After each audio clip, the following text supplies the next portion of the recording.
أهلا بيكم. Today we're going to study the pharynx. Let's go. The pharynx, which is the upper digestive tract, is like a mask put on the face, but from the posterior aspect. See, this is the pharynx. Extends from the base of the skull to till C6 level, where the esophagus starts by the upper esophageal sphincter. It has the posterior apertures of the nose open into the nasopharynx, and the posterior aperture of the oral cavity, the oropharyngeal isthmus, opens into the oropharynx, and the superior inlet of the larynx, the laryngeal inlet, opens into the laryngopharynx. So we have nasopharynx, oropharynx, and laryngopharynx. There are lots of lymphoid tissue collections under the mucosa called tonsils. We'll study them each in its region. And remember the retropharyngeal space and the buccopharyngeal fascia that we studied with the fascia of the neck. Remember that? The retropharyngeal space lies behind the oropharynx, especially the oropharynx. And the soft palate is related to the pharynx too. You see its position. And when it goes up, it seals the nasopharynx from the oropharynx at the pharyngeal isthmus. And when it goes down, with the tongue being raised up, it closes the oropharyngeal isthmus. Separates the oral cavity from the oropharynx. It has an important function. The pharynx is simply attached to the base of the skull and has anterior attachments. I told you, like a mask put on the face but from the posterior surface. Now, the mucosa of the pharynx is a thickening of its epimysium. Epimysium is the covering of the muscle fiber. But high up in the pharynx,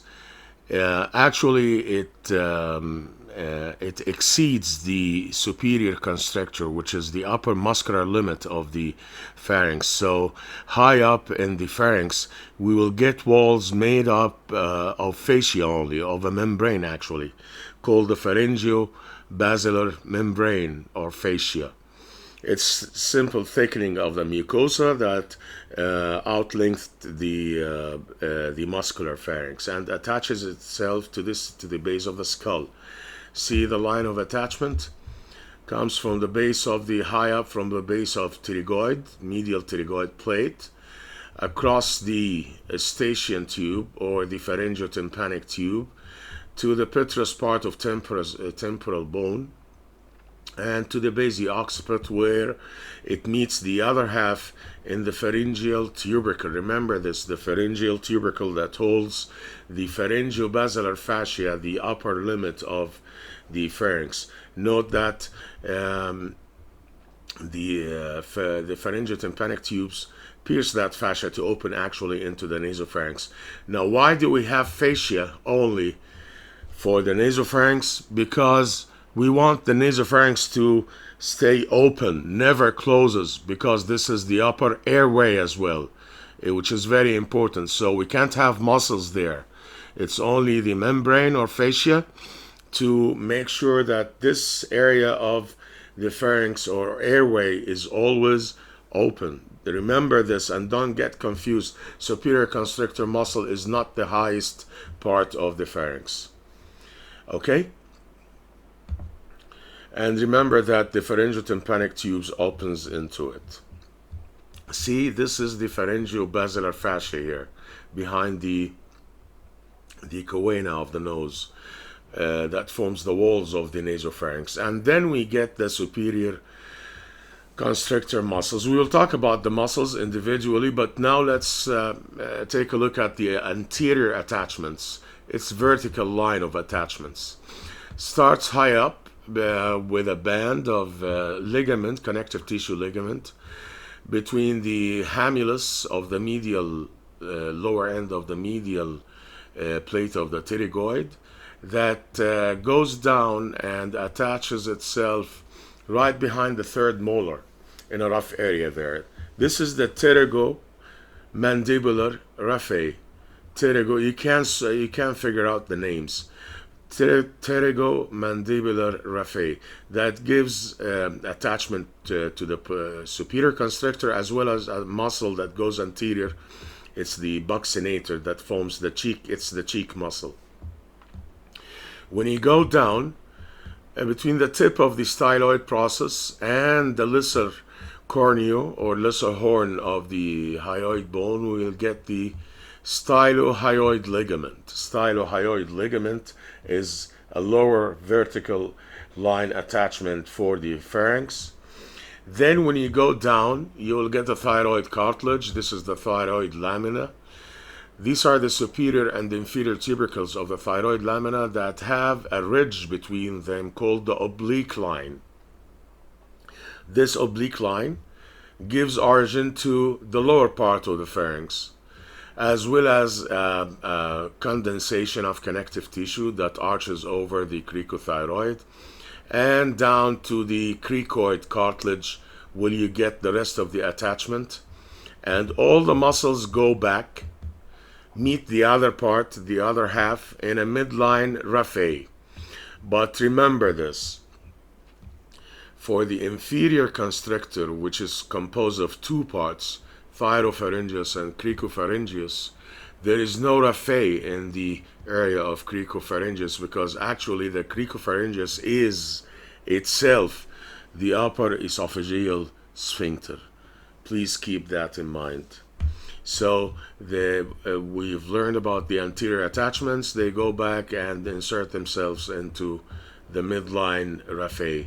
I think we have a picture of that. Now the pharyngeal wall, two groups of muscles. We have the constrictors, circular fibers. Fibers that encircle the walls of the pharynx, and longitudinal muscles or vertical group. The constrictors are superior, middle, inferior constrictor muscles. They are telescoped in each other. The superior constrictor inside or overlapped by the middle constrictor, that is overlapped by the inferior constrictor. So the inferior constrictor is the outermost, superior is the innermost, and they join backward, as we said, in the pharyngeal raphe. This is the superior constrictor muscle. See? Attaches upwards to the pharyngobasilar fascia, anteriorly to the pterygomandibular raphe, which is a common origin of superior constrictor and the buccinator muscle, and goes back to a midline raphe telescoped inside the middle constrictor muscle. Now there's an important thing about the superior constrictor. At the upper part of the superior constrictor, level with the soft palate when it comes up, there is a thickening of circular muscle band that's called the palatopharyngeal sphincter. Now when the superior constrictor contracts during swallowing, for example, this muscle band contracts too, so it catches up the borders of the raised soft palate between it, so it tightens the insulation between or isolation of nasopharynx from the oropharynx during swallowing. Remember this, please. We have, during swallowing, the soft palate is raised and is caught up by the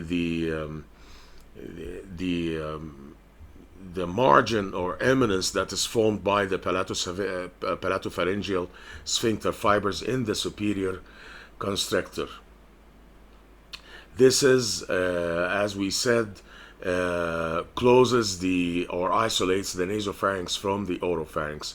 Now, the area that connects both naso and oropharynx, the junction, is called the pharyngeal isthmus. So actually, we are talking about closure of or sealing of the pharyngeal isthmus between the nasopharynx and oropharynx. Okay, the middle constrictor, we go a little down from the back of the lower part of the stylohyoid ligament together with the great horn of the hyoid. It gives origin to the middle constrictor. Now, the middle constrictor, the same story. It goes backwards and to meet the other middle constrictor in the midline, in a midline raphe. Raphe is like you have sutured the muscles together with tough connective tissue. That's a raphe. The inferior constrictor, actually, some books divide it into two individual muscles. Sorry about that. Thyropharyngeus and cricopharyngeus. Part that comes from cricoid and part that comes from the thyroid. That comes from the thyroid cartilage is from the oblique line and goes back into the same pharyngeal raphe, but the cricopharyngeus comes from a conjoint tendon over the cricothyroid and the cricoid cartilage. It's continuous fibers. There's no raphe backwards because, as we learned before, this is the upper esophageal sphincter. It's the narrowest part of the if you consider of the pharynx. Okay. Now this is a beautiful specimen of the pharynx from behind, posterior surface. You can identify the raphe in the middle, and this part, the upper part of the superior constrictor, the fascia, is deficient here. The pharyngeo-basilar fascia. This is the back of the pharynx. See the vessels at the side and the plexus of nerves in its walls. Okay, we have talked about the constrictors. Let's talk about the longitudinal muscles. They all have pharyngeus in their names.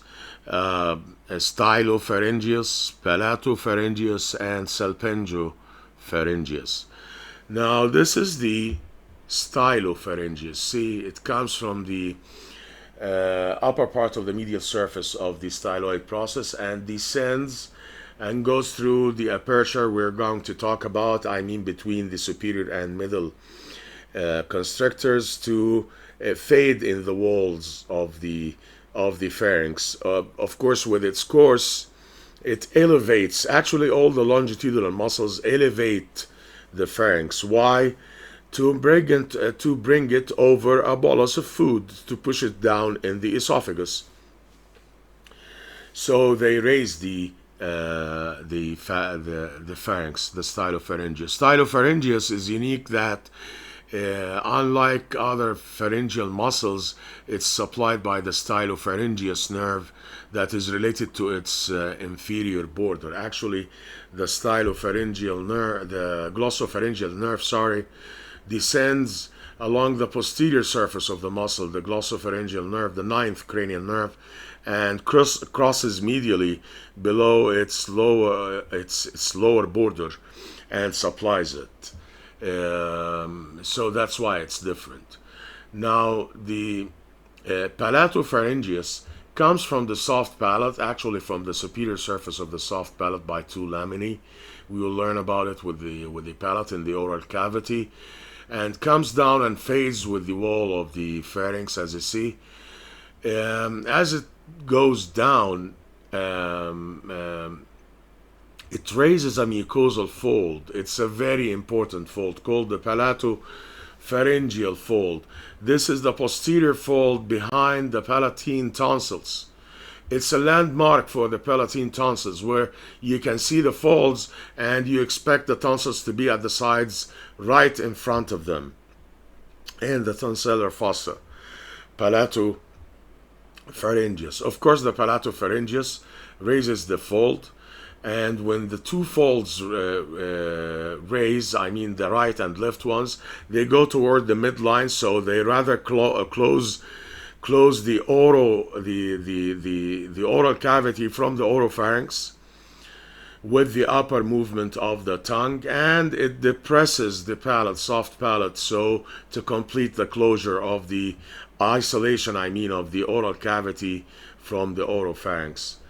The salpingopharyngeus, from the inferior surface, the membranous part of the eustachian tube or the pharyngeal tympanic tube, and fades in the wall of the pharynx. See, as it goes down, it raises a fold called the salpingopharyngeal fold.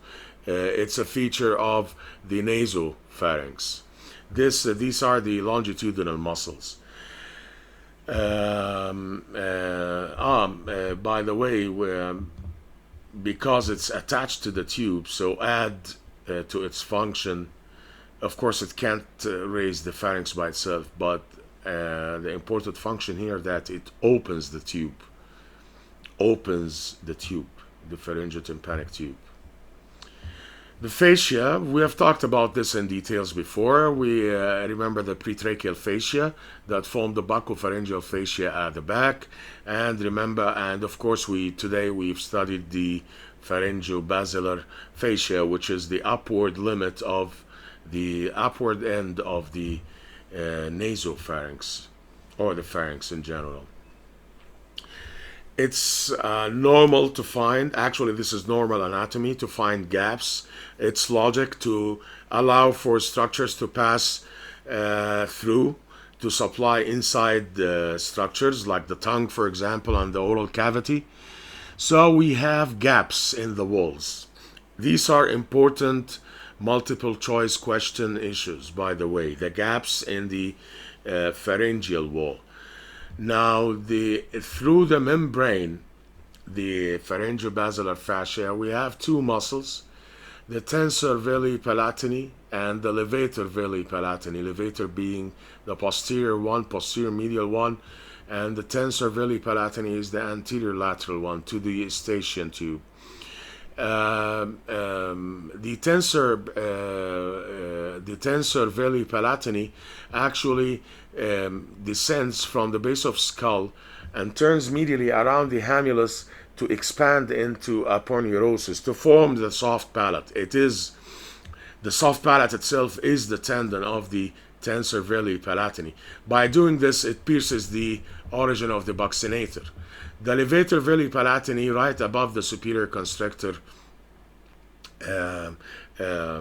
piercing the fascia to go to the superior surface of the soft palate that is formed actually is formed by the tensor veli palatini.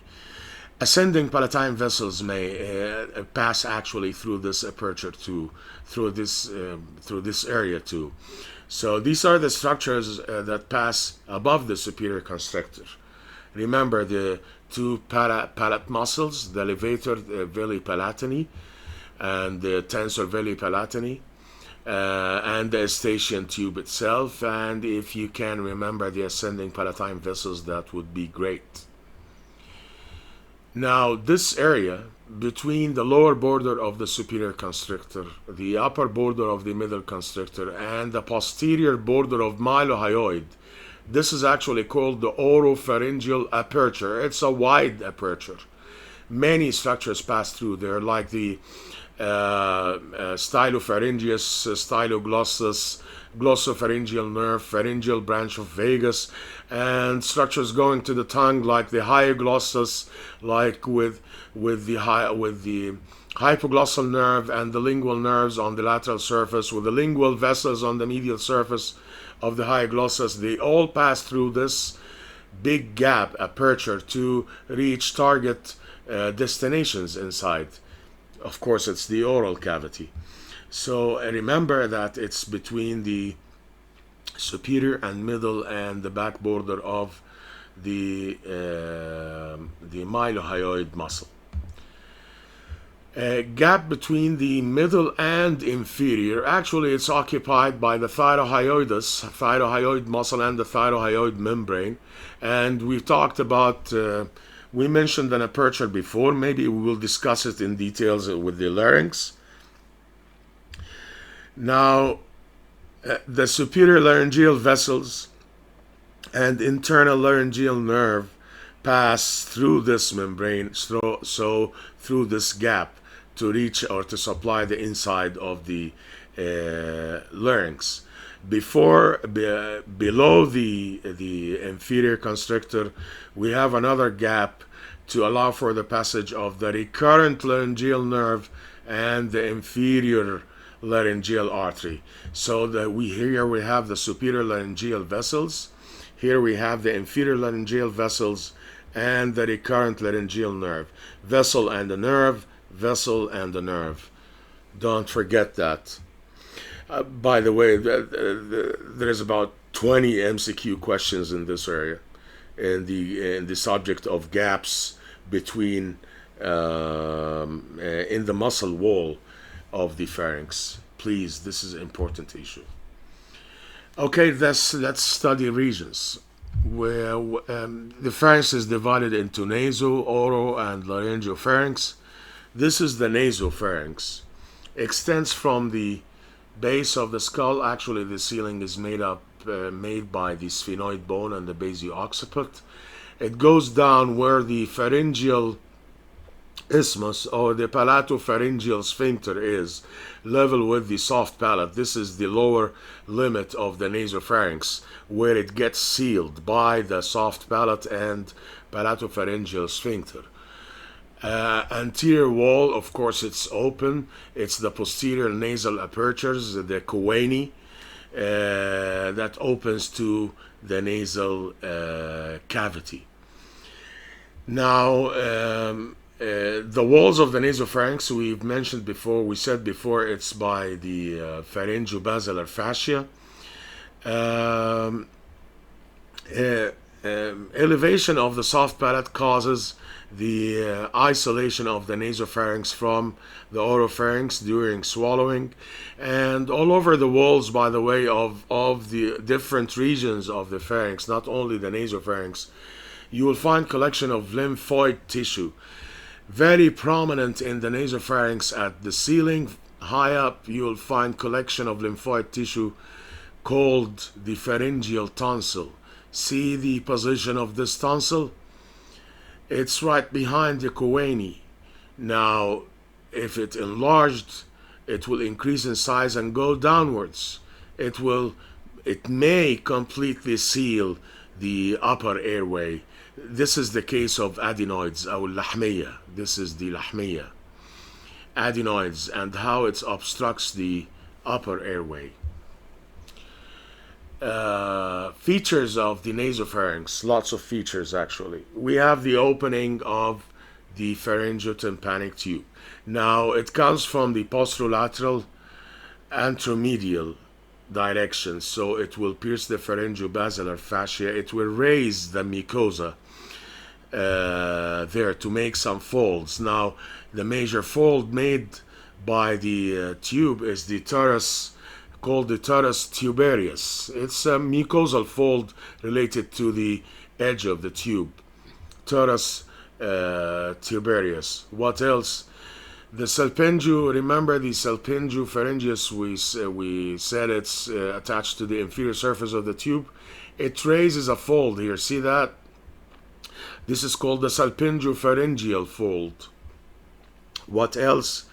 Now behind the turris tubarius is a deep recess superior, or the pharyngeal recess.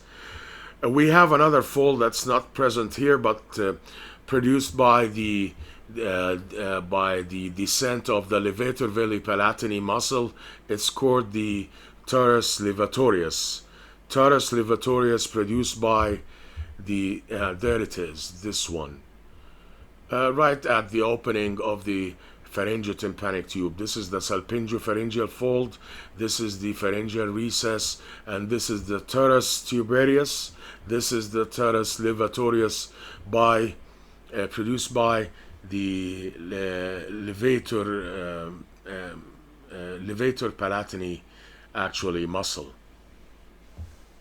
levator veli palatini muscle. The oropharynx, between the sphincter or the pharyngeal isthmus that limits the lower part of the nasopharynx, and down till the, or you can say from the soft palate, down till right above the laryngeal inlet. This is the oropharynx.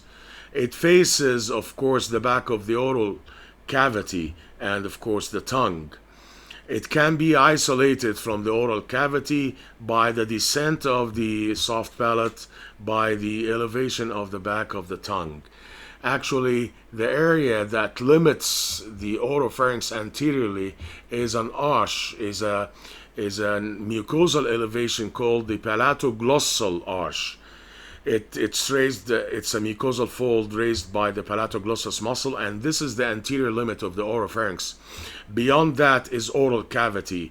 Behind that is the oropharynx. So the tonsils, which are in the tonsillar fossa right behind the palatoglossal folds, are part of the oropharynx, not of the oral cavity. Remember that. What else in the oropharynx? You'll have another, this is the palatoglossal fold, by the way. The palatoglossal folds on both sides, together with the hard palate and sulcus terminalis on the tongue, they form this ring, the aperture between the oral cavity and the oropharynx. It's called the oropharyngeal isthmus.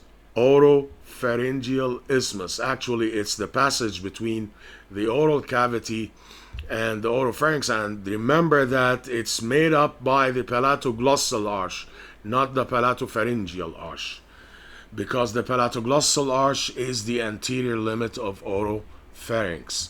What else you'll see there? The palatopharyngeal arch raised by the palatoglossus, palatopharyngeus actually.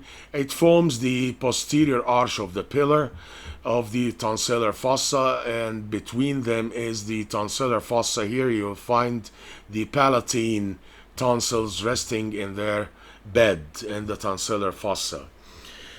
What else in the oropharynx? Much of the anterior wall actually is taken up by the posterior 1/3 of tongue.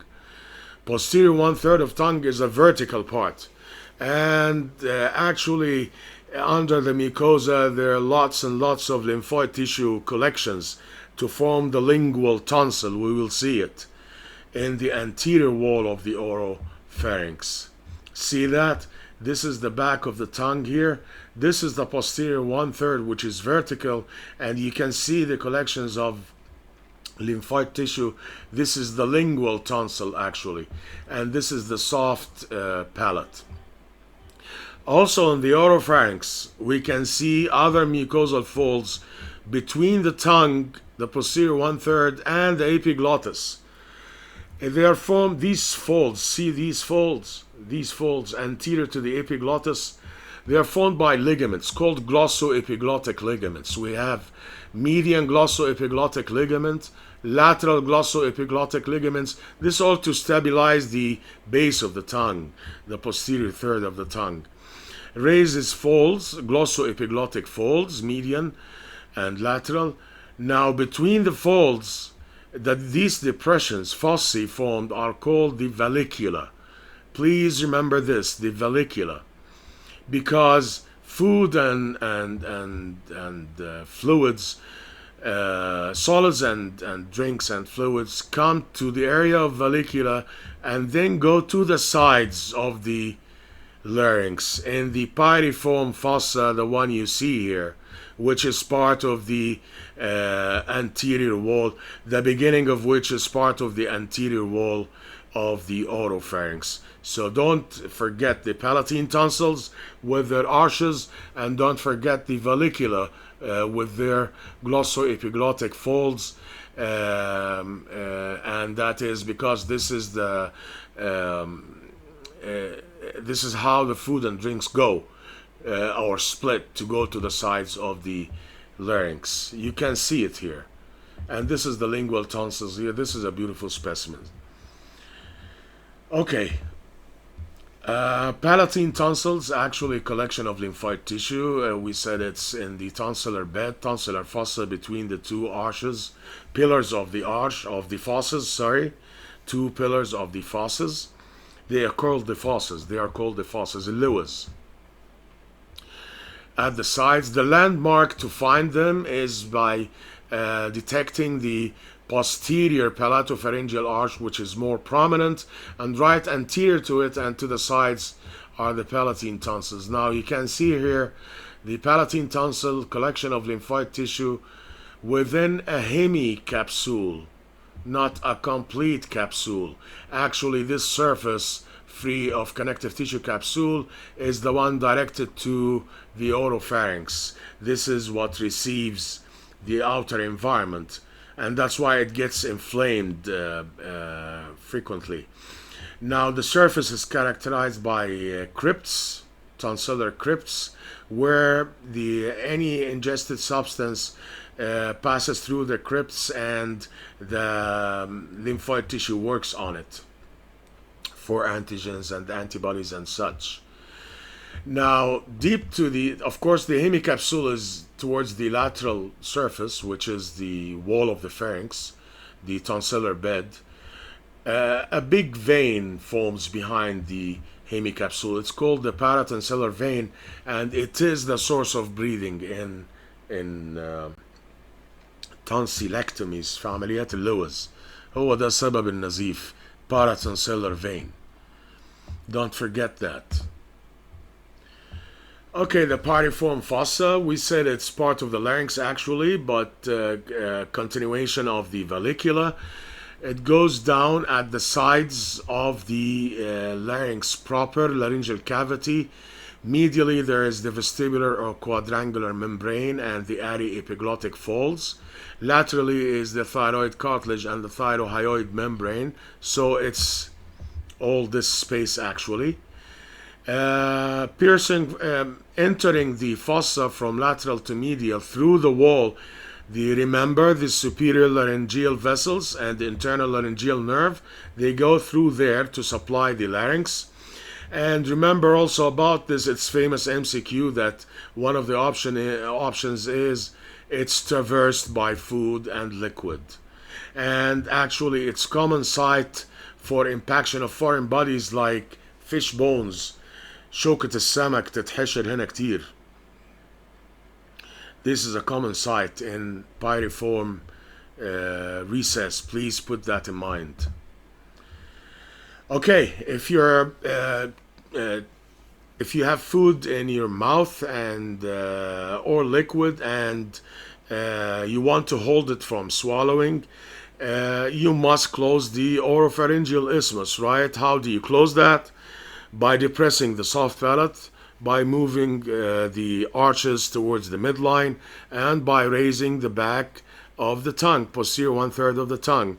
And that's how you can breathe while chewing your food. You can breathe because the airway is open and the oral cavity is isolated from the oropharynx.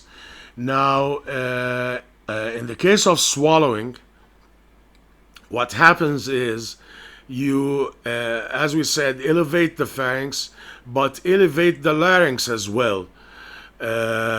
Elevate the larynx, this means that the epiglottis will be depressed and closes the laryngeal inlet. So the airway here is closed.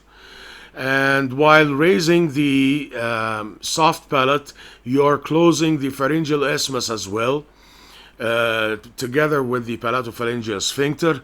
So both airways are closed. The nasopharynx is closed and the laryngeal inlet is closed. During swallowing, one cannot breathe while swallowing. So either to swallow or to breathe. Different story than chewing. Please, it's easy. It's logic actually. Okay, the laryngopharynx, which is last part of the pharynx, it's the lower part, starts from the level of epiglottis, laryngeal inlet, and down till C6. What you have in the anterior wall actually is the laryngeal inlet and the back of the larynx proper. this area. This is the laryngeal inlet, and this is the back of the larynx. This is the tongue. Here, of course, much of the pyriform recess is part of the laryngopharynx, where the food and drinks go. The lymphoid tissue we studied with the pharynx, together they form a ring. Remember the adenoids, the pharyngeal tonsil was high up. Then we have two palatine tonsils at the sides. Then we have the lingual tonsils here. So actually they form a ring. This is called Waldeyer's ring of lymphoid tissue. That is a collection of the lymph nodes or lymphoid tissue all together, the tonsils all together of the pharynx. The arterial supply of the pharynx, logic makes sense from the ascending pharyngeal. Remember that branch of the external carotid artery, the medial side, ascending pharyngeal. You should have studied this. We have the ascending palatine and tonsillar branches of facial. We will study them with the facial artery, and from maxillary and lingual branches too. This is the higher pharynx, the upper pharynx. The lower pharynx mainly from the inferior thyroid pharyngeal branches to the pharynx. So high up it comes from the external carotid artery, low down it comes from the subclavian artery. The veins form a plexus, as you can see in the wall of the pharynx, that drains either into the upper pharynx into the pterygoid venous plexus, and lower down into the facial, along the facial vein into the deep cervical lymph nodes, and of course the upper ones, pterygoid venous plexus, and to the along the pterygoid venous plexus. Sorry about that. We said pterygoid venous plexus and facial and internal jugular vein. I confused that with the lymphatics. Lymphatics along the vessels, and of course to the deep cervical lymph nodes. This is the arterial supply. The nerves form a plexus in the outer wall of the pharynx in the connective tissue. Look at this. This is the hypoglossal nerve. We don't have to deal with it. It goes to the tongue. This is the glossopharyngeal nerve. This is the vagus nerve.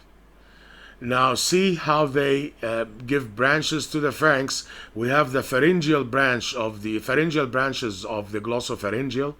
We have the pharyngeal branch of vagus. And we have the superior laryngeal branch that divides into external and internal laryngeal. See that? Superior laryngeal divides into external and internal laryngeal. Let's stick to the external laryngeal. So supply for the pharynx is the external laryngeal and the pharyngeal branches of glossopharyngeal and the pharyngeal branch of vagus. They form a plexus of nerves. Okay, now the motor element in this plexus is the pharyngeal branch of vagus, because all muscles of the pharynx are supplied by vagus through pharyngeal plexus, except the stylopharyngeus we mentioned it's supplied by the glossopharyngeal nerve. Now for the sensations, the upper pharynx takes from the branches of maxillary through the pterygoid, through branches of maxillary that through the palatovaginal canal in sphenoid bone, that brings branches from the pterygopalatine fossa. So remember, the nasopharynx walls are made of membrane and no muscular element. They have different nerve supply by maxillary, but the sensory input from the oropharynx is taken up by the glossopharyngeal nerve through the pharyngeal plexus, and the sensory input from the laryngopharynx is taken up by the vagus, the internal laryngeal branch of the superior laryngeal nerve of the vagus. Of course, there are lots of branches and names we must learn by heart, but it's important to understand them so you can even figure out the names of many of them. Thank you very much for watching.